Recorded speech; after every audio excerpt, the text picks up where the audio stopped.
En esta presentación vamos a abordar el tránsito desde el modelo clásico de la teoría de los tests hacia el análisis de varios ítems que conceptualmente están vinculados entre sí por medir el mismo constructo.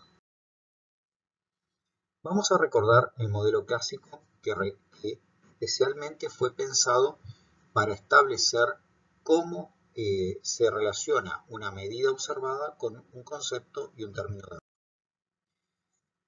La teoría establece básicamente unos conjuntos de supuestos de los cuales en esta presentación recordamos solamente tres. Y conceptualmente estos supuestos lo que están diciendo es que cuando nosotros medimos o hacemos cualquier medición, en la medida que ha sido registrada va a haber dos componentes. Un primer componente es el valor verdadero, representado en la fórmula por la letra V, del iésimo individuo en ese concepto, más un término de error que constituye una distorsión que se generó en la medida de esa variable para ese individuo. ¿Bien?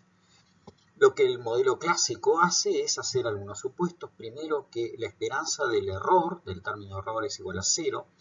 Esto es un supuesto crucial para establecer que el error no es sistemático, sino que es aleatorio, que por tanto se compensan aquellas distorsiones que agregan magnitud a la medida o que le quitan magnitud a la medida. En segundo lugar, uno de los supuestos que vamos a traer acá es que la covarianza, es decir, la relación entre el verdadero puntaje que tiene el individuo y el término de error es igual a 0, que por tanto esta independencia de los errores con respecto al puntaje verdadero asegura no solamente la aleatoriedad del error, digamos, en términos de las magnitudes, sino que el error o la distribución del error no tiene que ver en alguna medida con los valores verdaderos del asunto, en el sentido de que sean sobreestimaciones o subestimaciones y que el error esté relacionado al verdadero puntaje. La expresión esta, es importante decirlo, está estableciendo que el modelo de la teoría clásica de los test es un modelo que se llama lineal y aditivo, es decir, una composición en la cual se suman dos partes. Esta primera noción tenemos que recordar y ratificar y reafirmar el concepto de confiabilidad, también llamado fiabilidad. ¿Qué es la confiabilidad? Es el nivel de precisión característico con que se ha medido un concepto. ¿Sí? Dicho de otra forma, un concepto será confiable si se cumple con alguna de las dos siguientes condiciones, y algunos autores hablan que se cumplan las dos condiciones. La primera se llama la condición de la estabilidad, es decir, yo tomo a un sujeto, a un conjunto de sujetos, los mido hoy y después los mido dentro de un mes utilizando el mismo instrumento y pongo en relación las medidas que tomé en la primera ocasión y la segunda ocasión, y esas medidas tienen que presentar una alta correlación. Si eso ocurre, hay una estabilidad, esa estabilidad obedece a que estamos midiendo con bastante precisión. En segundo lugar, las medidas, si yo tomo un mismo grupo de sujetos y les aplico medidas de mismo concepto, deberían esas dos medidas de un mismo concepto estar correlacionadas. La confiabilidad, por tanto, es una propiedad empírica que se hace una vez que se ha realizado el análisis. O sea, para hacer confiabilidad es un análisis, se necesitan datos relevados. Distinto el análisis de la validez, recordemos, la validez uno hacía una face validity, una validez de contenido, hay una validez de constructo que no necesariamente requieren haberse hecho análisis, puede hacerse a diferentes etapas del proceso de medición. ¿Sí? En segundo lugar, es importante distinguir validez y confiabilidad no solamente por el momento en el cual se hace el análisis, sino porque hay una relación de jerarquía epistemológica. Lo central en el proceso de medición es la validez. Si una medida no es válida, no tiene sentido analizar si es precisa o imprecisa. A su vez, tener medidas muy precisas, pero cuya validez es bastante endeble o bastante discutible, tampoco tiene sentido. Alguien podrá decir, bueno, pero la última situación posible de tener una medida que pasa todas las pruebas de validez, pero que es muy imprecisa, tampoco tiene demasiada utilidad. Esto es cierto, aunque, vuelvo a insistir, lo central es la validez.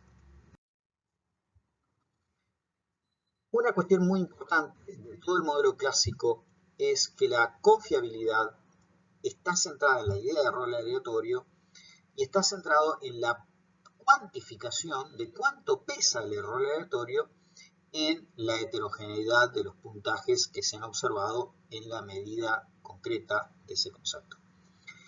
Esto formalmente lo que hace es establecer una descomposición de la varianza de la variable observada.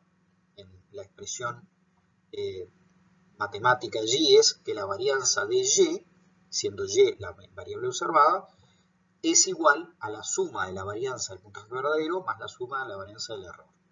¿Bien?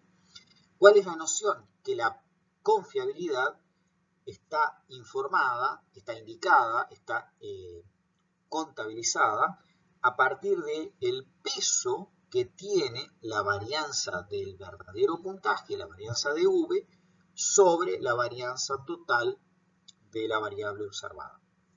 Dicho a la inversa, cuanto más grande es la varianza del error, menos precisa es la medida y por tanto menos confiable es una medida. La noción de confiabilidad está articulada con la noción de error. En la teoría clásica de los test hay un conjunto de teoremas o de deducciones que van haciendo presentaciones y definiciones. Hay diferentes formas de operacionalizar en un estadístico. Básicamente hay una, que está retenida acá en pantalla, que utiliza el coeficiente de correlación, anotado allí por la letra griega ρ, elevado al cuadrado, con lo cual un coeficiente de correlación de Pearson elevado al cuadrado se transforma en un coeficiente de determinación, ¿sí? Y se puede leer como una proporción, por tanto, que va de 0 a 1, de la varianza explicada. ¿Qué informa en esta expresión? Lo que está diciendo es qué proporción de la varianza total observada, es decir, de la varianza de y, es la varianza del verdadero puntaje. Cuanto más alta la proporción, digamos, es mejor tener 0.80, o sea, un 80% de la varianza en la variable observada se debe a la varianza de los puntajes verdaderos. Esa medida es mucho más confiable que si yo digo tengo un 50%, 0.5. Digamos, esa es la forma.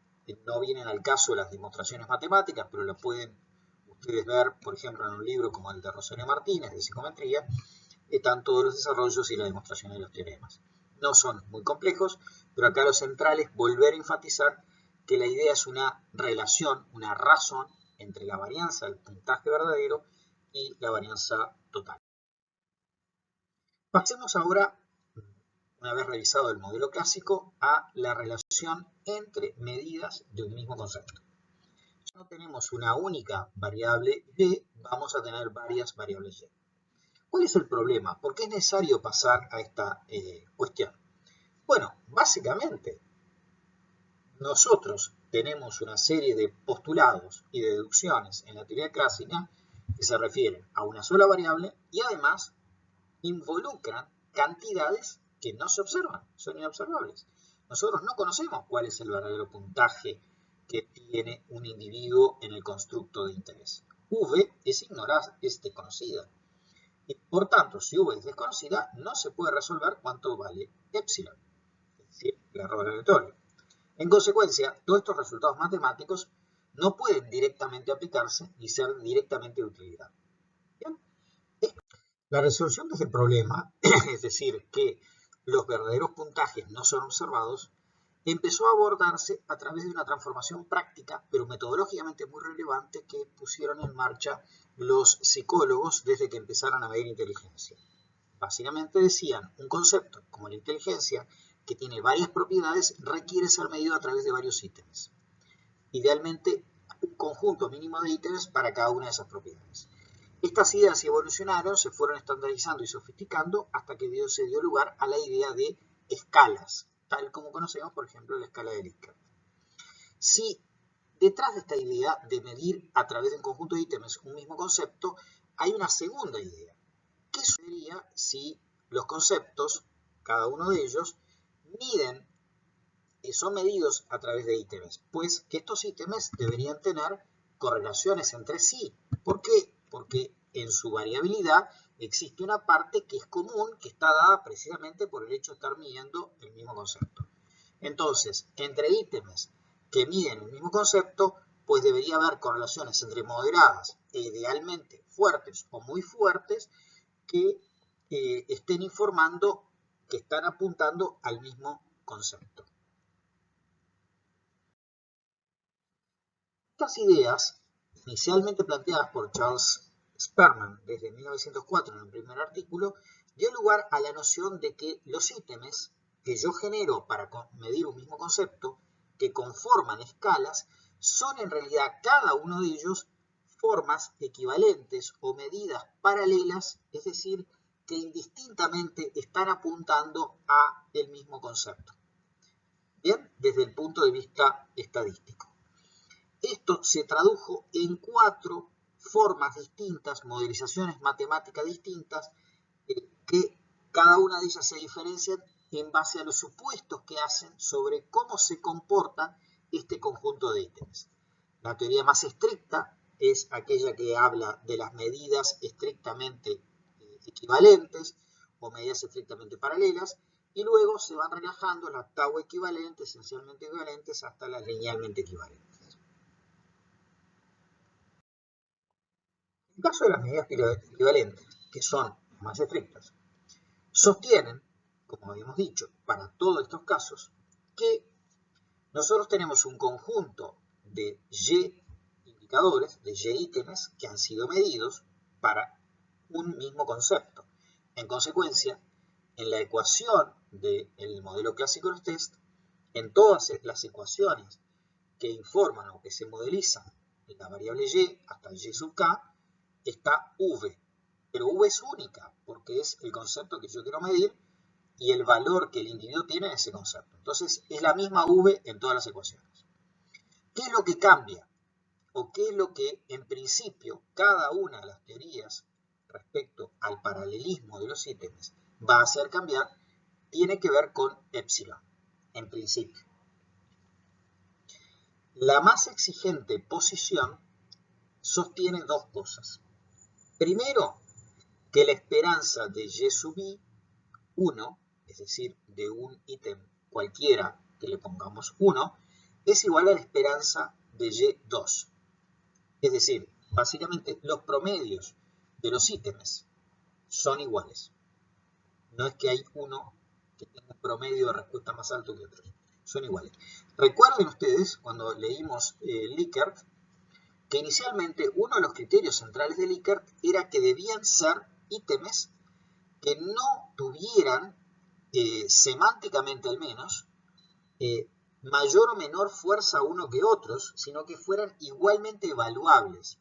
Esto quería decir que funcionaran imaginándonos que la respuesta promedio de cada uno de los ítems iba a ser similar.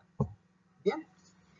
En segundo lugar, el supuesto que hace las medidas equivalentes es que la varianza de los errores, la varianza de los epsilon de cada uno de los ítems de las variables es igual.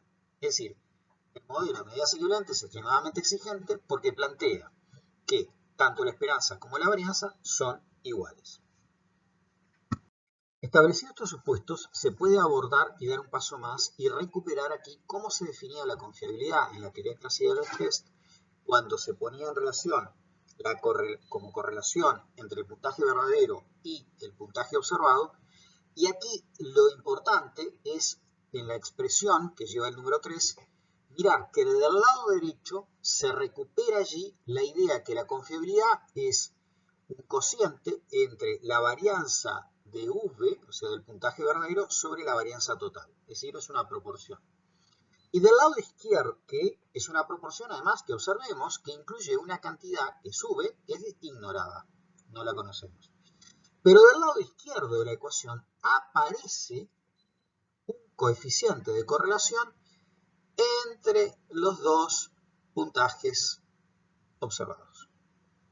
Es decir, la correlación entre dos puntajes observados empíricamente es igual a la proporción de la varianza observada.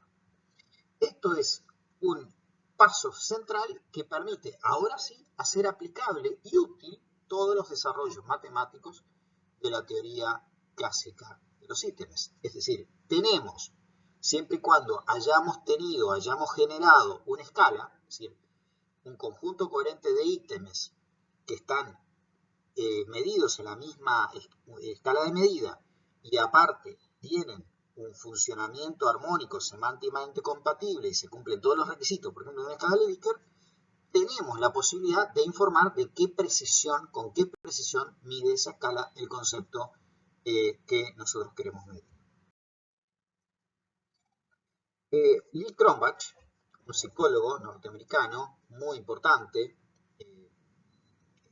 destacado en los años 50 y los años 60, desarrolló, a partir de cómo sus colegas y predecesores habían trabajado el problema de la confiabilidad, desarrolló un único estadístico que resumía y simplificaba el trabajo de estudiar y reportar la confiabilidad de una escala.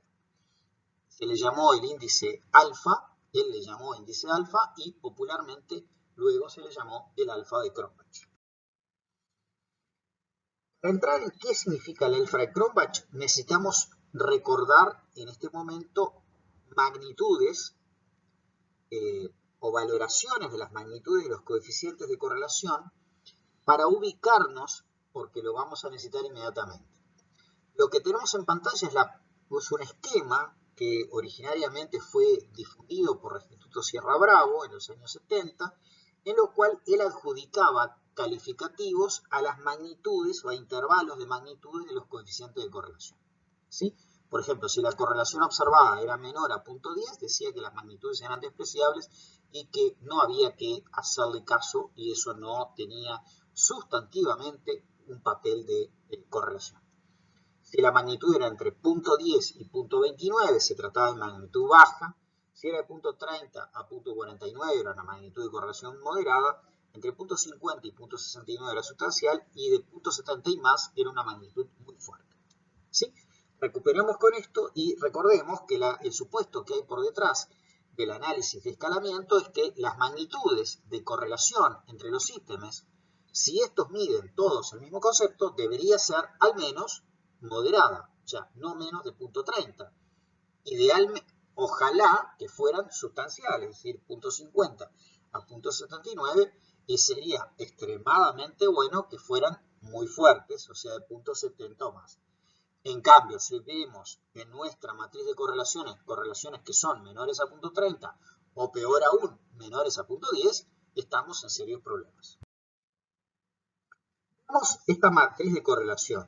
Esta matriz de correlaciones corresponde a una encuesta aplicada entre octubre y noviembre de 2018 a estudiantes que habían ingresado a las carreras por primera vez de la Universidad de la República, la encuesta sobre experiencias y decisiones educativas, donde se les aplicó una escala de integración socioeconómica con 9 ítems.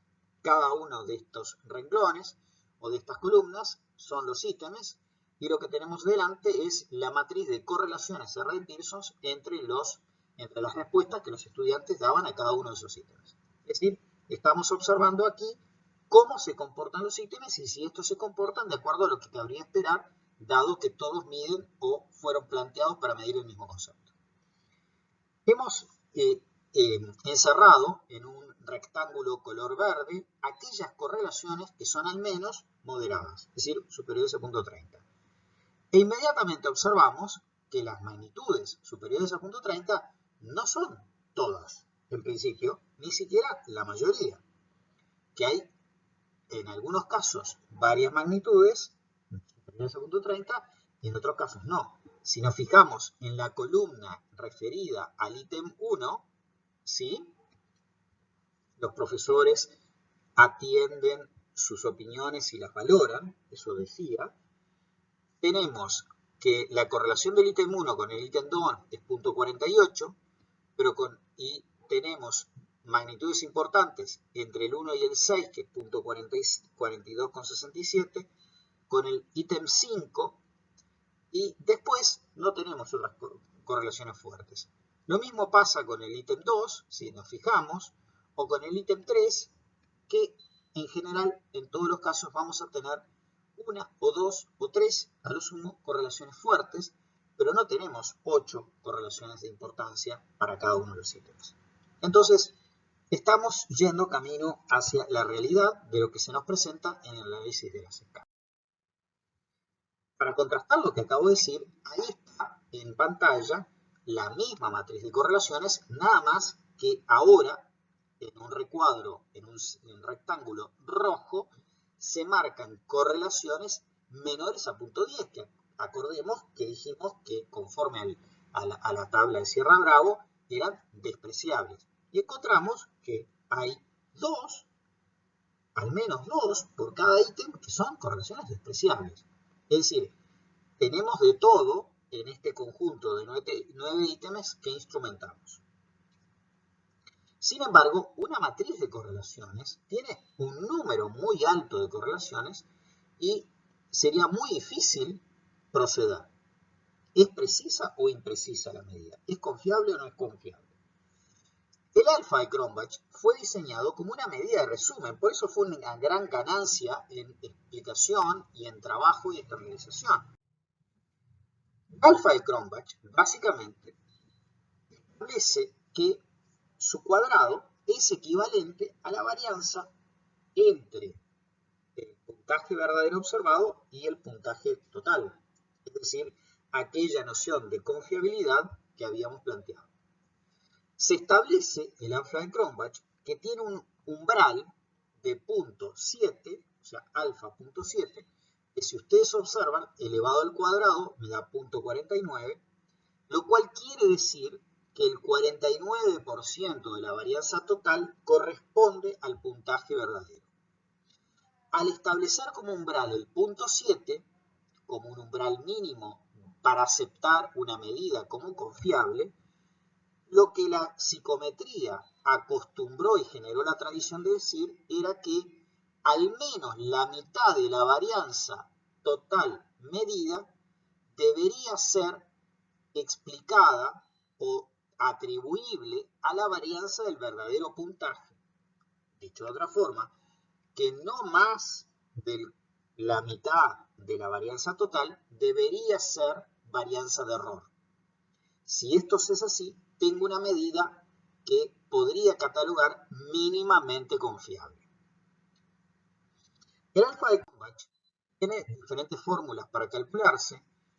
Está en pantalla a la izquierda la fórmula cuando uso covarianzas y a la derecha la fórmula cuando uso la matriz de correlaciones, es decir, covarianzas estandarizadas. La fórmula más rápida que se usa muy seguido es la de correlaciones, donde establece que voy a necesitar un valor de m. M representa el número total de ítems que componen la escala que estoy analizando, en este caso 9, y R barra superior es el promedio de las correlaciones observadas en la matriz de correlación, es decir, tengo que calcular el promedio en la matriz de correlaciones que acabo de tener. ¿Sí? Así es que se calcula el alfa de Cronbach. En la última lámina de esta presentación está una salida, el paquete estadístico es Stata, pero es una salida bastante regular que tienen los diferentes paquetes estadísticos que se dedican a justamente proporcionar el análisis de confiabilidad. Rápidamente, la primera columna lista el nombre de los ítems, la segunda columna, que se titula observaciones, dice el número de casos que tienen valor, información en cada uno de los ítems. Al lado dice el signo con que ese ítem se relaciona con la escala. Al lado está la relación o la correlación del ítem, de cada uno de los ítems, con el puntaje total de la escala si yo sumara el puntaje que el individuo dio en cada uno de los ítems. Eso se llama puntaje de la escala. El puntaje del ítem con todas las demás variables, la correlación del ítem con todas las demás variables, ¿sí? Me salteo la varianza, el promedio de la varianza, y llego a la última columna, que es central, que es la columna de los alfa, ¿sí? Explicados qué son cada una de las columnas, voy al cuadrado inferior derecho, donde hay un número, en este caso 0.7061, que es el alfa precisa que estamos buscando respecto al conjunto de ítems. El alfa para este conjunto de ítems es 70. Como ustedes ven, está en la raya, en el umbral de lo aceptable a los efectos de darle confiabilidad o aceptar confiabilidad a esta escala.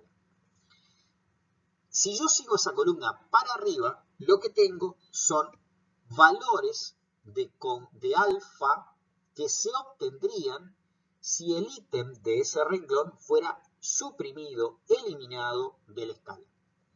Por ejemplo, si yo elimino el ítem 1, que decía, los profesores valoran mis opiniones y me tratan con justicia, si yo elimino ese ítem, el alfa, en lugar de ser 0.7061, bajaría a 0.6599, es decir, se reduciría.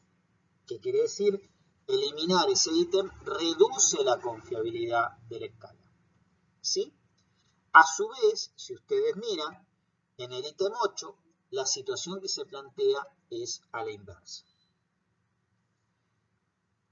Antes de terminar, un paseo por la columna Item Test Correlation, o sea, la correlación entre el ítem y el puntaje sumatorio de todas las respuestas que dio el individuo. Ustedes ven que las correlaciones van, en este ejemplo, desde punto 73, es decir, la más alta correlación de un ítem con la escala es del número 6, pero hay dos casos, el ítem 7 y el ítem 8, que dan punto 2987 y punto 3461, que son las correlaciones más bajas. ¿Qué es lo que está queriendo decir? Que esos ítems son los que menos relacionados están con el conjunto de ítems que yo he propuesto para medir el concepto en cuestión. Y que si ustedes observan, estos dos ítems son precisamente los que, en el caso de que fueran eliminados, tendrían o generarían un incremento en el alfa de Cronbach. Muchas gracias.